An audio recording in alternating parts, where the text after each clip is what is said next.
Hello, this is Professor Osborne McGinnis. Welcome to Week 4 of English 101 or 101P.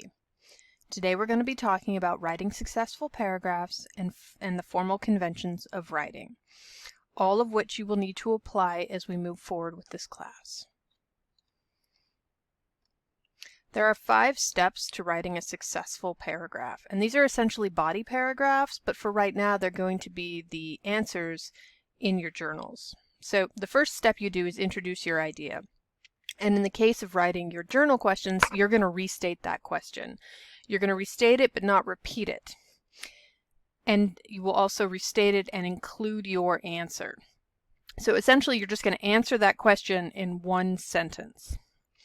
You'll make sure that you state the title of the text. This is something you'll have to include as it's probably not included in the original question. You will also need to include and define any literary terms used in the question. We've talked about audience and purpose and a little bit of foreshadowing. Essentially what you're doing here is you're going to explain and define the parameters of your idea. That way your audience knows what it is they can expect as they read through your paragraph. The second step is you're going to introduce your quote. This is essentially a signal phrase telling the reader that, a quotation or an example or some sort of supporting evidence is going to follow. There's a lot of different ways to do this. You can use the author's name, you can use the title of the work, or you can use both. For example, in The Dreamer, Junot Diaz states. Then you would put a comma, and then you would start your quotation. Step 3 is writing your quote. It has its own step entirely because writing the quote can be a very complicated process, especially if you wish to omit sections of the quote. So you'll write your quote, making sure you include the entire quote that you want to use. If you're paraphrasing, then of course, obviously, you wouldn't include your quote. And also, when I say unless editing, and not something we'll get into as we move forward, how to edit down quotes, because sometimes they're just too long and you don't need all of them to prove your point. You have to make sure that you cite your source. That's called the parenthetical citation, right? Parenthetical because it's in parentheses, and this will follow your quote directly. You'll do your quotations, closing out your quote, parenthetical citation, and that's that. It will have the author's last name and the page number where it came from. If you use the author's name in step 2, then you don't need to put the author's name in the parenthetical citation, just the page number. It's not PG and then the number, it's not P and then the number, it's just the page number. And there are different formats for parenthetical citations for different literary forms, and we'll address those as needed. Step 4 has 2 parts. The first part is you have to explain your quote. Okay, and it's either, you have to ask yourself before you begin this, am I working with fiction, nonfiction, or poetry? If it's fiction, and most of the stuff that we've been reading thus far is fiction, we're going to look at some nonfiction stuff this week. You'll need to give context. Essentially who, what, when, where, and why. So who is talking? That's your narrator, your character. Who's saying this quote? Are they talking to someone else? Then you'll need to reference that. Where does this take place? And when I say where does this take place, I don't mean where does it take place in the story? Third paragraph from the top. I mean, in the actual story, where are they? Are they outside? Are they inside? Are they standing under a dog? You need to indicate that because all of that gives information to your reader to help better understand your quotation. If it's nonfiction, you're going to have to paraphrase it, which is essentially putting it in your own words. You need to make sure that the reader understands it as you do, and that means if there's any tier 3 vocabulary or non-common vocabulary, you need to explain that to your reader or redefine it in common usage, common wordage, if you will.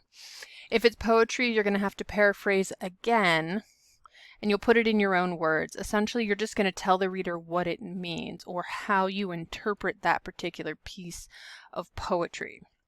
because you don't want any confusion within your analysis. Step 5 is the actual analysis itself.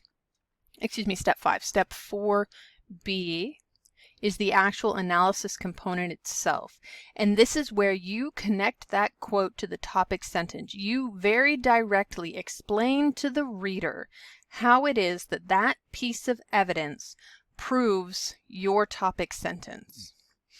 Do not expect that the reader has read the story. Do not expect that the reader has your worldview.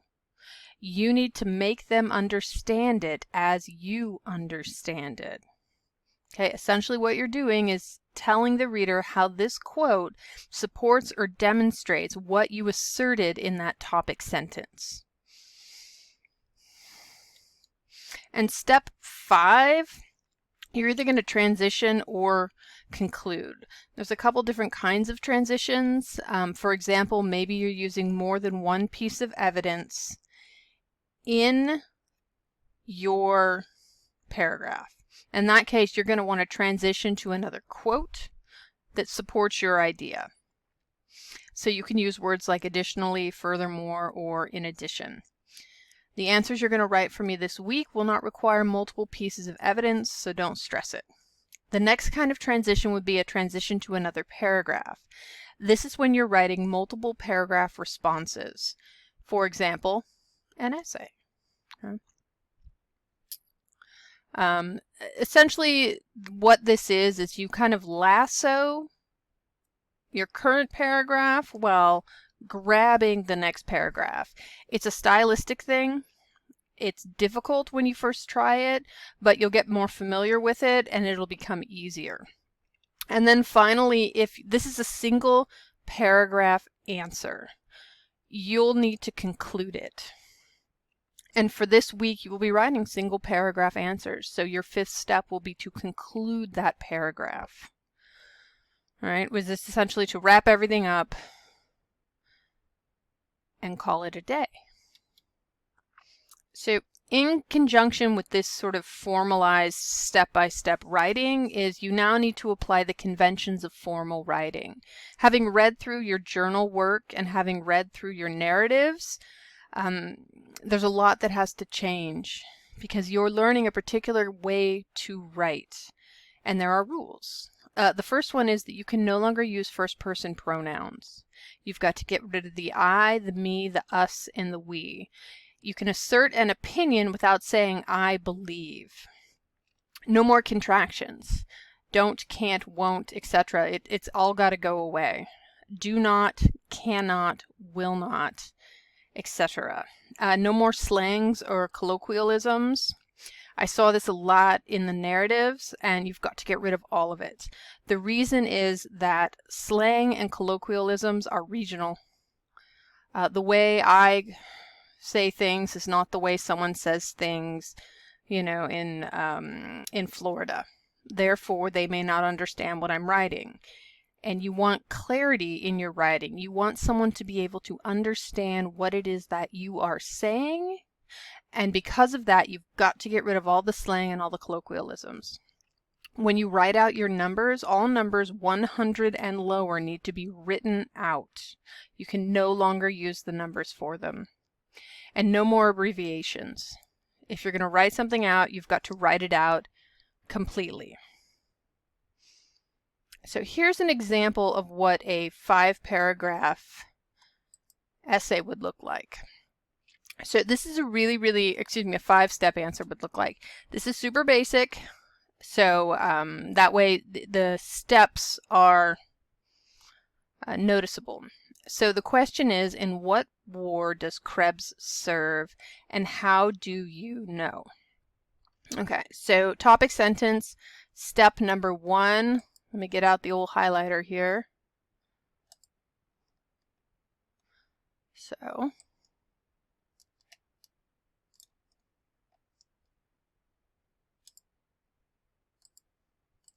there you are. That is step number 1. It restates the question. It also gives the author's name and the title of the work and answers the question. Soldier's Home by Ernest Hemingway tells the story of a soldier, Harold Krebs, who serves in the Great War or World War I. Checks all the boxes, done and done. So this person continued it by not only that, but giving a little bit of additional information for that. So this is apparent because the narrator indirectly informs the reader by giving Krebs' enlistment date and return date. Okay, check. So the next one, step 2.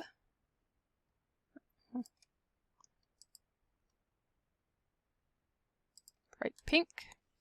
All right. Introduce that quote, that signal phrase. The narrator states, comma. That's it. Next step. Step 3 is going to be to write that quote.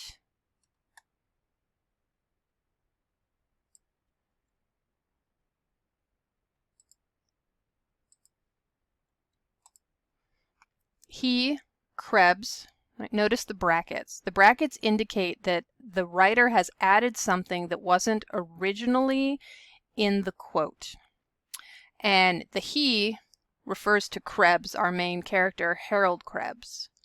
But because the quote just said he and the writer wanted more clarity, they put Krebs in brackets so that the reader would understand who they were talking about. So he, Krebs, enlisted in the Marines in 1917 and did not return to the United States until the 2nd Division returned from the Rhine in the summer of 1919. All right. You've got quotations at the beginning, quotations at the end. Then we have our parenthetical citation, and it just says Hemingway with no page number, and this was because it was taken from a PDF and there were no page numbers. So close out your quote, parenthetical citation, and then your punctuation. In this case, it is a period. So done. So step 3. Step 4A is to give context because this is a work of fiction. So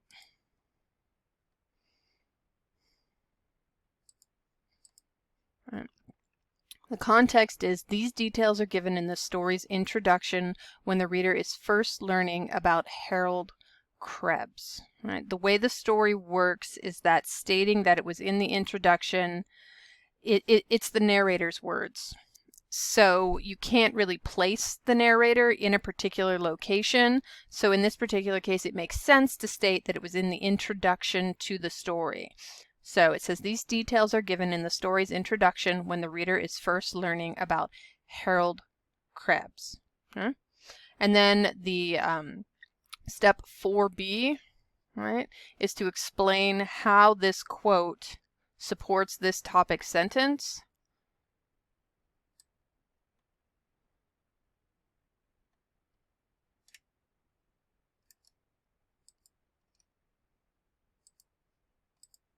So 4B, the narrator states that Krebs enlisted in 1917, which is the year America entered World War I. And the quote goes on to say that he returned in the summer of 1919. World War I officially ended June 28, 1919. There's 4B, how this quote supports that topic sentence. And now we need to do a little concluding.